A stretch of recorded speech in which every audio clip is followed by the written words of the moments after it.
Welcome to All Clear Firefighter Wellness. I'm your host, Travis, and we are the podcast where we cover the issues and challenges that we see in the world of firefighting today. I'm your host, Travis. As I mentioned before, we're going to dive into an issue that is real close to home today, and that is PFAS or PFAS, depending where you're from. Now, PFAS are forever chemicals that have become a huge topic in the firefighting community for their potential health risk and their presence in a lot of firefighting gear and in certain types of firefighting foam. Now, today we'll talk about what PFAS are, how they show up in our line of work, and more importantly, what firefighters need to know to protect themselves. Let's get a little history first. Now, PFAS, or per and polyfluoroalkyl substances, it's a mouthful, are a class of about 4,700 different synthetic chemicals that are designed to withstand extreme conditions. Now, they were originally created in the 1940s around World War II. Now, PFAS became highly valued in industries, mainly for their ability to repel water, resist heat, and reduce friction. So, as a result, where have we seen them? Well, we've seen them in things like nonstick cookware, waterproof clothing, stain resistant carpeting, and of course, firefighting foams and firefighter gear. Now, the unique thing about PFAS comes from the powerful bond between carbon and fluorine atoms. Now, that is one of the strongest bonds in chemistry. If you remember back to your days of hazmat, this bond is what makes PFAS so effective in resisting degradation, but it also makes it very persistent. In fact, some PFAS can take hundreds, even thousands of years to break down in nature, earning them the name forever chemicals.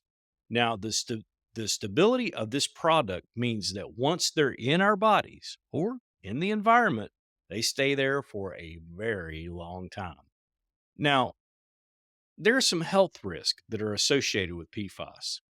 The persistence of this chemical is particularly concerning because studies have shown that even low level exposure can lead to a buildup in the body, but it's a buildup over time. Over time, these accumulated levels can increase the risk of severe health conditions. Research has linked PFAS exposure to various cancers, including kidney, testicular cancer, as well as liver damage, high cholesterol, fertility issues, and impacts on the immune system. All things that we really don't want to deal with. But it's also been shown that children and pregnant women may be especially vulnerable, especially as PFAS exposure has been associated with developmental effects in children and with pregnancy complications. Now, aside from what it can do to our health, it also has an environmental concern as well. PFAS are also a significant concern, especially when products containing PFAS end up in landfills or when PFAS are released during industrial processes. When that happens, they can leach into the soil and the groundwater, affecting the drinking water supplies and the soil around us. Here in the US, it's estimated that nearly 200 million people have PFAS in their drinking water, above the levels that are recommended by the EPA. So, with all that in mind, what does that really mean for us as firefighters? Well, as we go through this episode, we're going to uncover how PFAS are involved in firefighting tools. We'll see how they impact gear, and more importantly, what we can do to reduce our exposure. So, let's dive into that. Now, you might be wondering, what does this have to do with firefighting? What the heck is PFAS doing in our environment?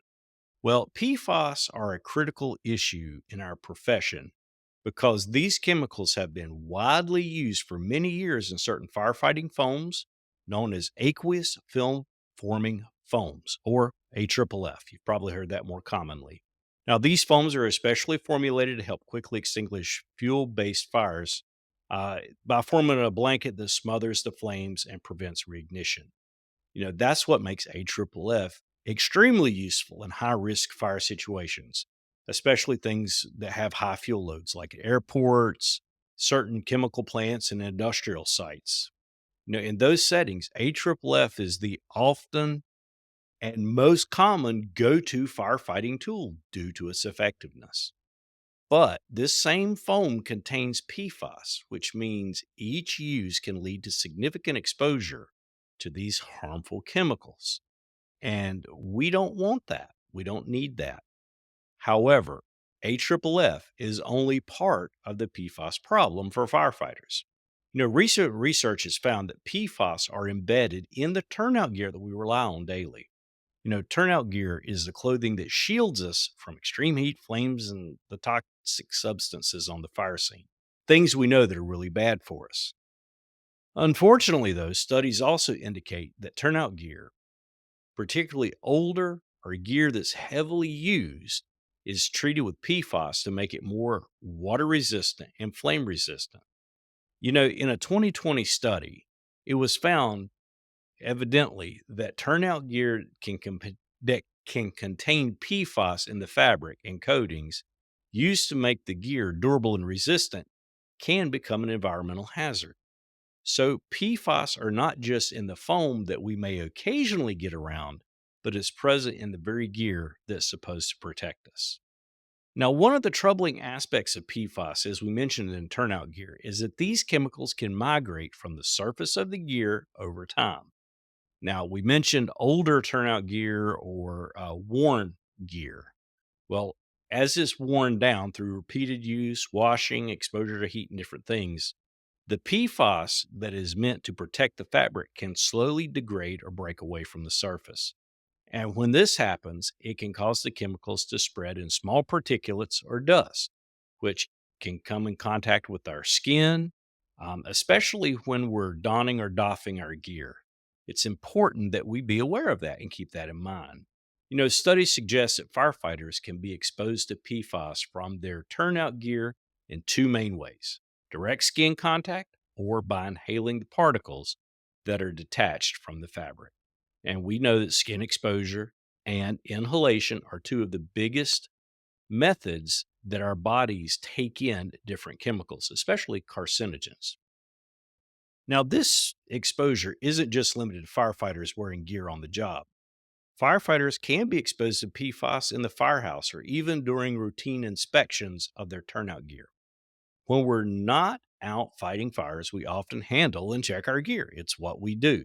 However, unknowingly, we're coming in contact with these chemicals that may rub off on our hands or, as we mentioned with older gear, could become airborne. This cumulative exposure is concerning because PFAS are forever chemicals. Like we talked about, they remain in the body and in the environment for a very long time, basically indefinitely, meaning that small repeated exposures will add up and accumulate over time. Now, one recent study from 2021 looked at PFAS contamination, specifically PFAS and used in older turnout gear. Researchers found that PFAS levels were notably higher in the older gear compared to the new gear. And this suggesting that wear and tear on older gear might increase the risk of PFAS release. This finding indicates that the protective coatings applied to turnout gear may degrade over time. And this could lead to higher exposure risk for firefighters who regularly use older gear. Think about a department that maybe doesn't have the budget or have the ability to really afford new gear on a regular basis. Well, as it gets older or it's highly used, then it could potentially be more problematic. Now, that study also emphasizes that even trace amounts of PFAS exposure are concerning, given that these chemicals will build up in the body over years. And since PFAS are associated with serious health risk, including cancer, liver and kidney damage, and even endocrine disruption, firefighters face unique and compounded risk because of this. Now, as many of us know, firefighters already face elevated health risk compared to the general population. We all know that. It's part of what we do. Studies have shown that firefighters are at a higher risk for various types of cancer, respiratory issues, cardiac issues, and a lot of these health conditions are linked to chemical exposure. Adding PFAS to the mix is a significant concern, especially as research suggests that PFAS exposure is linked to increased risk for certain cancers, particularly those affecting the kidneys, testicles, and liver. Now, for firefighters who are already predisposed to these risks due to smoke inhalation, heat stress, and exposure to other chemicals, PFAS exposure in turnout gear and firefighting foams may intensify the risk. But notice the word may intensify the risk. Now, there are also concerns that PFAS exposure can affect reproductive health and immune system and function. Now, for younger firefighters, especially those who may spend decades in this profession, early and continuous exposure to these chemicals could pose long-term health challenges. For example, PFAS exposure has been shown to reduce immune function, which could lead to increased susceptibility to illness and longer recovery times. Now, it's crucial for firefighters to have good health, and fast recovery time is essential too for optimal performance. And we don't want these things compromising our safety. Now, while we know PFAS are present in firefighting gear and AFFF foam, the specific level of exposure and how they accumulate in the firefighters' bodies and the full extent of the health impacts are still under investigation. Researchers are working very hard to measure exactly how much PFAS exposure comes from the gear versus other sources such as firefighting foams, uh, the contaminated environments you live in, or it could even go to the Gore-Tex clothing you wear while you're hunting. Our exposures are not just at work or in the fire service, but it can come from where we live. It can come from what we wear. So it really is unfair to say it's just gear, it's just a triple F foam. We have to look at it as a holistic situation. Now, one area being studied for how heat and sweat impact PFAS exposure has come around as well. Scientists are beginning to hypothesize that at high temperatures, um, PFAS may more easily transfer from our gear and into our skin. Now, we know that's the truth with a lot of other carcinogens, but while we're sweating, we could further facilitate absorption. We know this is true, like we mentioned, for the carcinogens such as soot. So it looks that this is a similar type of situation. Although these studies are ongoing, preliminary findings underscore the fact that PFAS in turnout gear may be significant and overlooked as a source of exposure. Until we know more, though, it's essential for firefighters to be aware of the risk and advocate for safer alternatives and decontamination procedures. Now, the firefighting community as a whole has started to respond to these concerns. Some fire departments are moving away from PFAS foams and are switching to PFAS free, I think they call them green foams, a lot of different terms for it, that are alternatives. But being an alternative, we don't know how effective they are.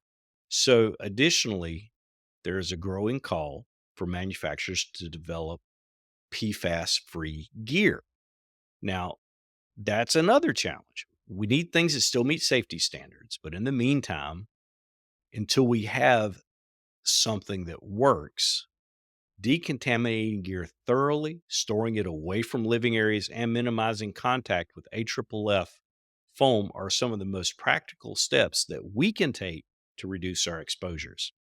Now, by being proactive and informed, we can push for safer practices and products that better protect firefighters from the hidden hazards of PFAS.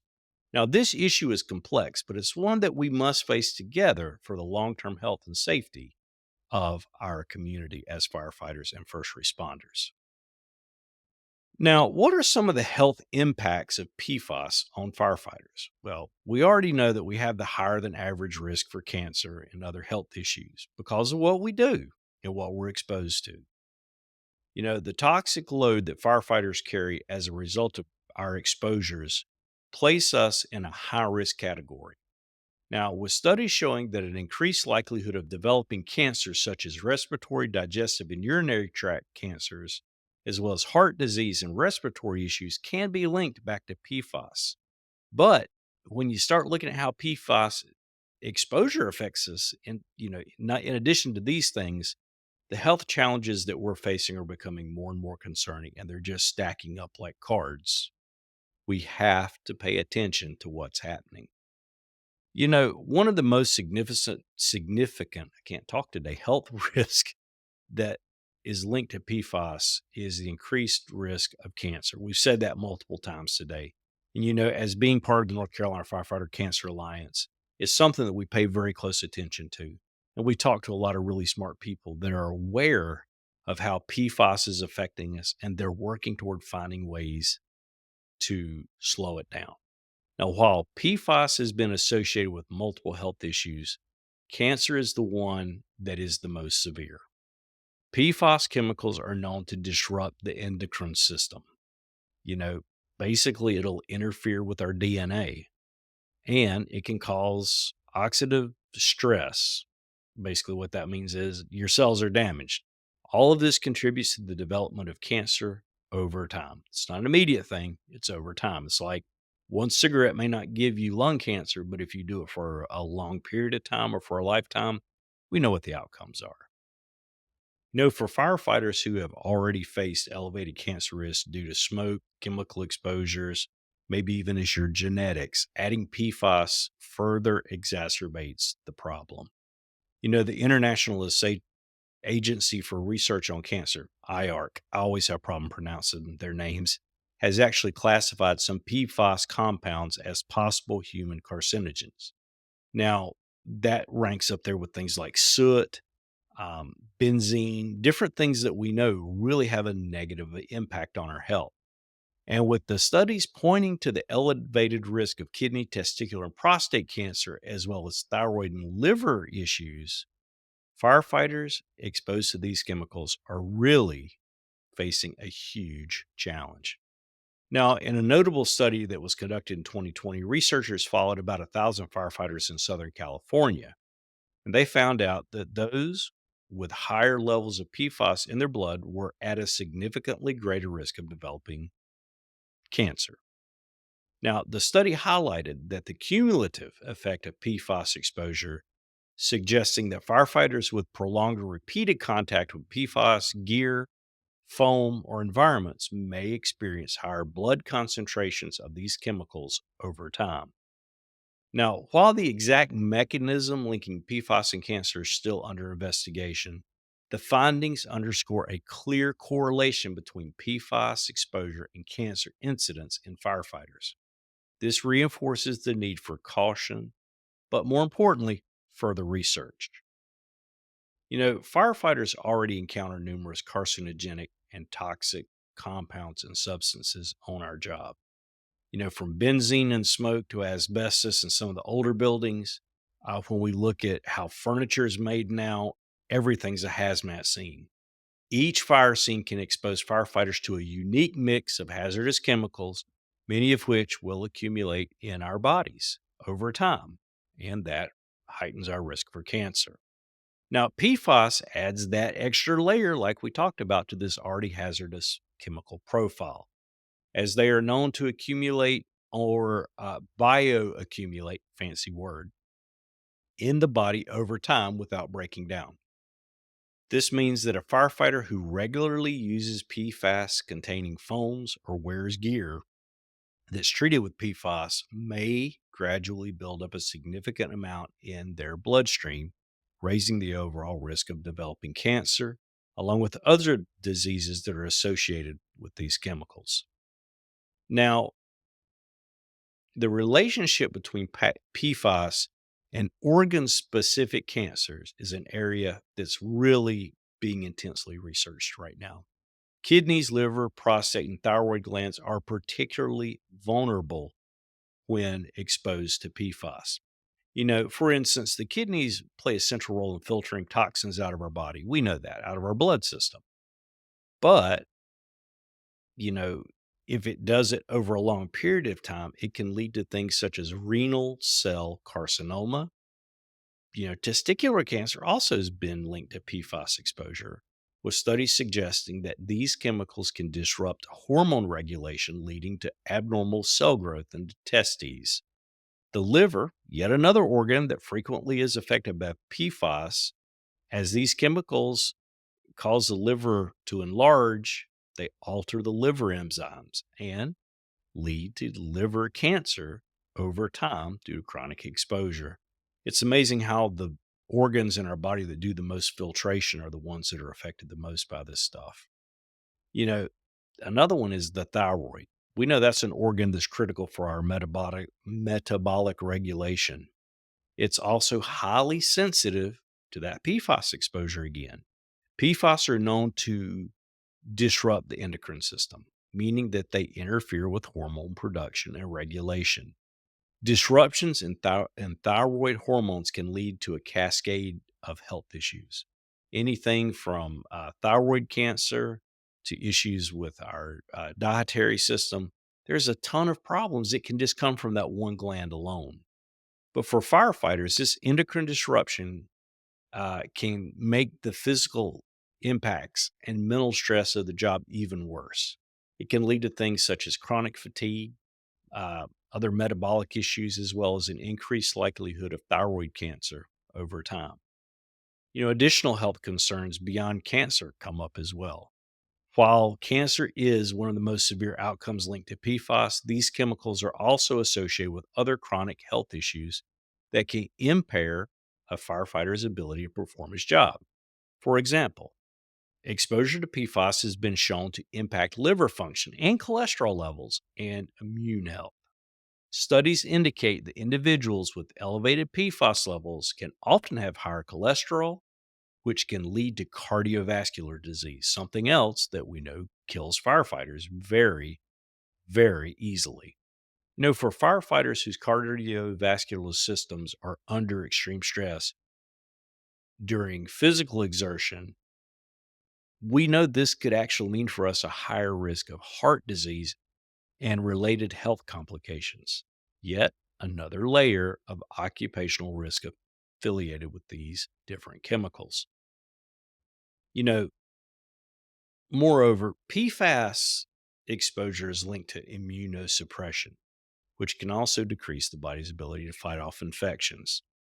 Immunosuppressive effects of PFAS could result in more frequent illnesses or prolonged recovery times for firefighters who are often exposed to pathogens and environmental toxins on the job. Think about when you run EMS calls, things like that.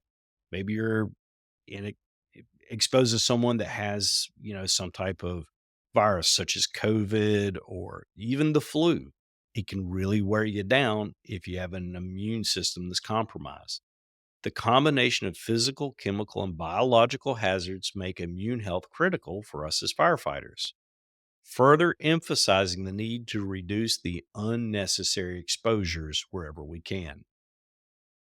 But what can we do to mitigate these exposures?